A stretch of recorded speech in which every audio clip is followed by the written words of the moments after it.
तो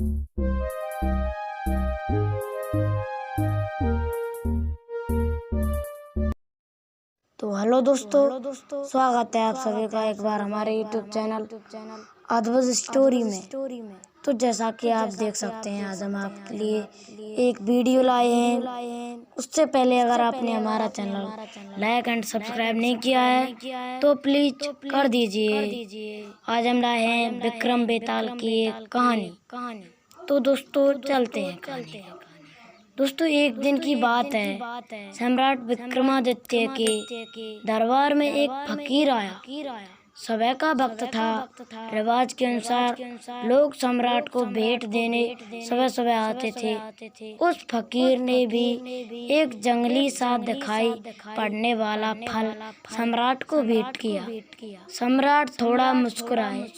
इस फल को भेंट करने के लिए इतनी दूर आने की जरूरत भी क्या थी? लेकिन फकीर है, फकीर के पास कुछ और हो भी नहीं सकता, तो उन्होंने स्वीकार कर लिया। जो भी भेंट आती थी, पास में बैठे वजीर को वह दे जाते थे। उन्होंने जंगली फल उसे दे दिया। यह क्रम 10 वर्षों तक चला। वह फकीर रोज सुबह आता और उसी तरह का एक जंगली फल ले जाता। 10 वर्ष और रोज सम्राट वजीर को फल दे देते। ना तो उन्होंने कभी पूछा, क्योंकि सुबह सैकड़ों भेंट देने वाले लोग थे। फुर्सत भी ना थी, समय भी ना था, और इस फकीर से पूछने जैसा भी कुछ ना लगा। एक दिन सम्राट का पालतू बंदर वहीं बैठा हुआ था। सम्राट ने वजीर को फल ना देकर बंदर को दे दिया।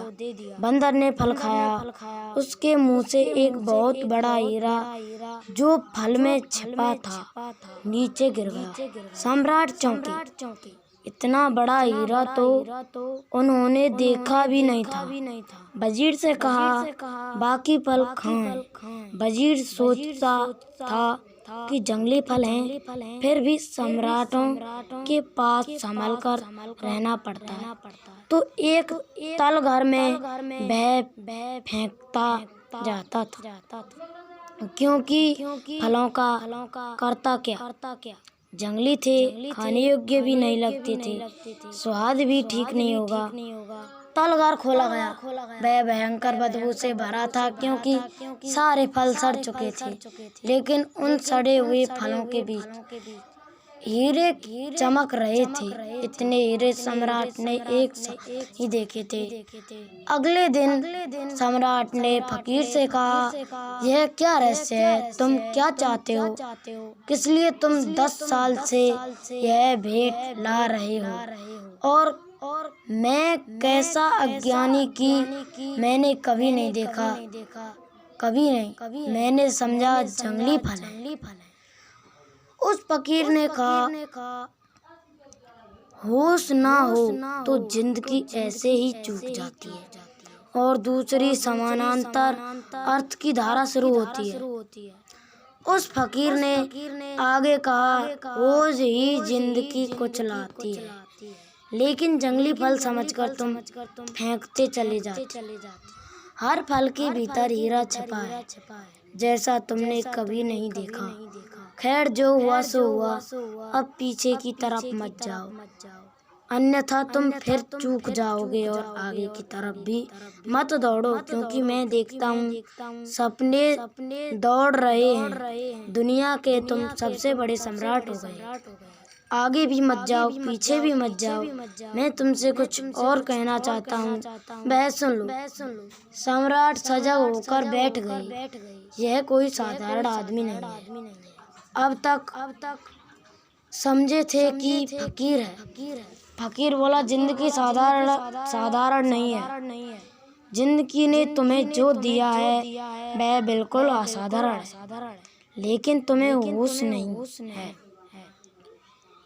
यह कोई साधारण व्यक्ति नहीं हो सकता। ऐसा सोचकर राजा और संभल कर बैठ गए और फकीर से कहा, कहो तुम्हारी एक बात सुनने जैसी है। मैं पिछले 10 वर्षों से रोज आ रहा हूँ इस प्रतीक्षा में कि किसी दिन तुम जगोगे, क्योंकि मैं एक ऐसे व्यक्ति की खोज में हूँ जो बुद्धिमान और वीर हो। वह तुम हो। इसलिए विक्रमादित्य का नाम वीर विक्रमादित्य सिर्फ 2 आदमियों को भारत ने वीर कहा है। दोस्तों, अगर आपको हमारा ये वीडियो अच्छा लगा हो तो लाइक करें और सब्सक्राइब करें। थैंक यू दोस्तों, धन्यवाद। जय हिंद।